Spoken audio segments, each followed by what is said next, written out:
Hello दोस्तों, आज है फोटोशॉप का क्लास 2 और आज के इस वीडियो में हम लोग सीखने वाले हैं मूव टूल और सिलेक्शन टूल के बारे में।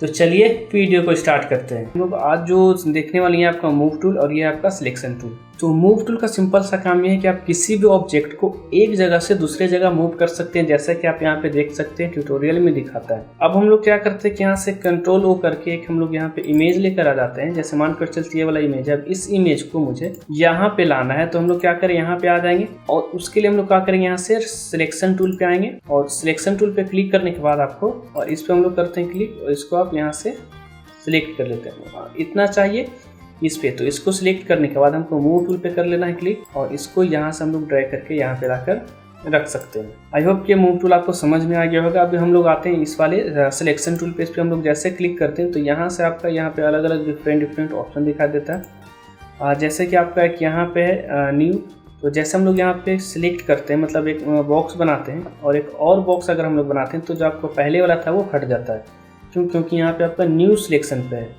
अब अगर हम लोग यहाँ पे क्या कर देते हैं कि ऐड टू सिलेक्शन पे क्लिक कर देते हैं तो आप सिलेक्शन को ऐड कर सकते हैं। मतलब कि ये वाला भी आपका रहेगा, ये वाला भी रहेगा, ये वाला भी रहेगा। और अगर ये दोनों किस तरह से मर्ज कर दीजिएगा तो आपका ऐसा बन जाएगा। अब इसका कहाँ पे यूज किया जाता है अभी हम लोग आगे देखेंगे।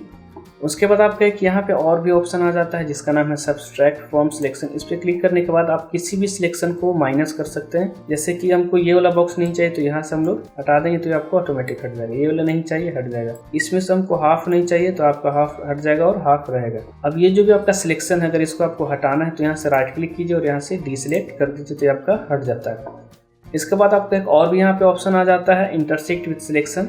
तो यहाँ पे हम लोग एक बॉक्स बना लेते हैं। यहाँ से ऐड टू सिलेक्शन करने के बाद इस पर क्लिक करने के बाद आपका जो कॉमन पॉइंट रहता है वो सिर्फ रहेगा और बाकी का सब हट जाएगा। तो जैसे हम लोग इतना पे सिलेक्ट करते हैं तो जितना सिलेक्ट हुआ था उतना ही रहेगा।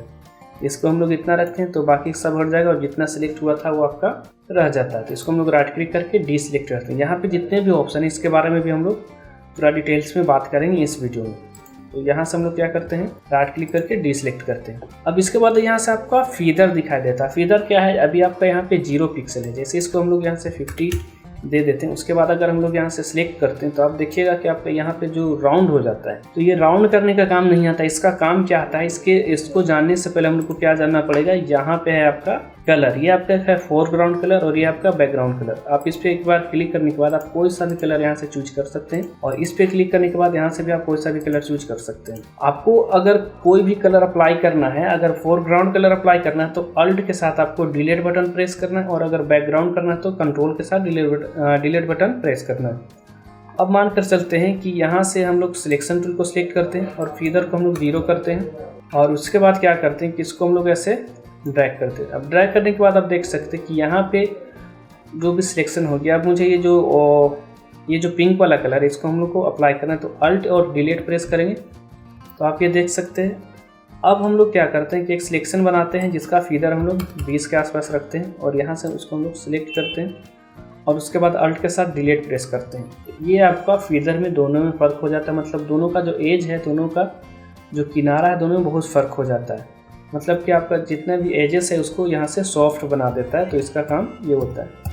अब अगर आप इसको यहाँ से हम लोग 20 कर दें तो ये आपका हमेशा के लिए रहा। कभी भी आप सिलेक्ट कीजिए तो आपका रहेगा ही। तो यहाँ पे हम लोग को इसको यूज नहीं करना, यहाँ पे हमेशा आपको 0 कर लेना है।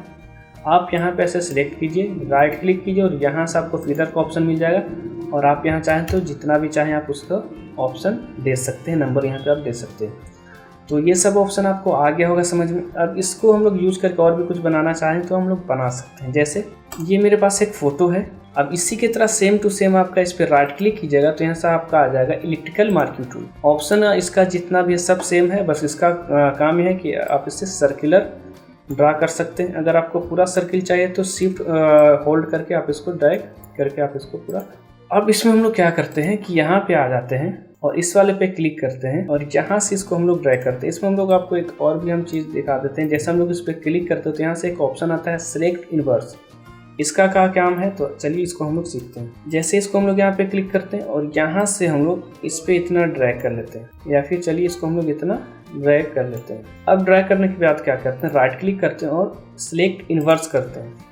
मतलब कि ये हुआ कि जितना आपका सिलेक्शन है ये दोनों सिलेक्शन के बीच में ही काम होगा। अगर अभी हम लोग कलर अगर फिल करेंगे तो यहाँ पे कलर फिल होगा। जैसे अगर हम लोग ये पिंक वाला कलर को अप्लाई करते हैं अल्ट डिलीट करके तो सिर्फ यहाँ पे होगा, यहाँ पे नहीं होगा। अब इसको हम लोग क्या करते हैं ना कि राइट क्लिक करते हैं और फीदर को ऐड कर देते हैं अराउंड 100 पिक्सल और ओके कर देते हैं और उसके बाद अल्ट डिलीट करते हैं। तो ये आपका एक बढ़िया सा डिज़ाइन हो जाता है, क्रिएट हो जाता है। अब अगर हम लोग चाहें कि इसको थोड़ा सा और मतलब इसका जो सर्किल है थोड़ा सा और फैला हुआ रहना चाहिए था, तो इसको हम लोग ऐड नहीं कर सकते हैं, इसको एडिट हम लोग नहीं कर सकते हैं। तो ये मिस्टेक कहाँ से होता है, तो यहाँ पे आपको देखने को मिल जाएगा लेयर को अभी हम लोग पूरा डिटेल्स में नहीं समझेंगे, थोड़ा सा हम लोग शॉर्ट में इसको समझते हैं। इसके लिए क्या करना है आपको, जैसे अभी हम लोग यहाँ से एक ब्रश टूल सेलेक्ट करते हैं और यहाँ से कुछ हम लोग ड्रैग कर लेते हैं। अब अगर हम लोग चाहें तो मूव टूल पे क्लिक करने के बाद हम लोग इसको मूव नहीं कर सकते, क्यों? क्योंकि ये जो है बैकग्राउंड लेयर पे ही काम हुआ है। अब अगर हम लोग को क्या करना है, यहाँ से आप यहाँ से एक न्यू लेयर ले सकते हैं। इस पर क्लिक करने के बाद आप यहाँ से ब्रश टूल से आप यहाँ से कुछ भी ड्रैग कीजिए और आप इसको मूव कर सकते हैं। क्यों? क्योंकि आपका एक अलग लेयर में एक न्यू लेयर में ये काम हो रहा है। अब एक और हम लोग ले लेते हैं और फिर हम लोग ड्रैग करते हैं, कुछ बनाते हैं, फिर एक और। तो ये आपका जितना भी ब्रश है यहाँ से आप इसको पार्टिकुलरली जिसको भी चाहें आप उसको सिलेक्ट कर सकते हैं, उसको मूव कर सकते हैं। तो इसी के लिए अब हम लोग को क्या करना है कि यहाँ से जो भी है आपका ये वाला, तो हम लोग को क्या करना है, यहाँ से एक न्यू लेयर बना लेना है। उसके बाद आपको यहाँ से इलिप्टिकल ले लेना है और यहाँ से इसको हम लोग ड्रैग कर लेते हैं, राइट क्लिक करते हैं और इसका सिलेक्ट इनवर्स पे क्लिक कर देते हैं। राइट क्लिक करने के बाद फीदर ऐड कर देते हैं 100% और उसके बाद ये वाला कलर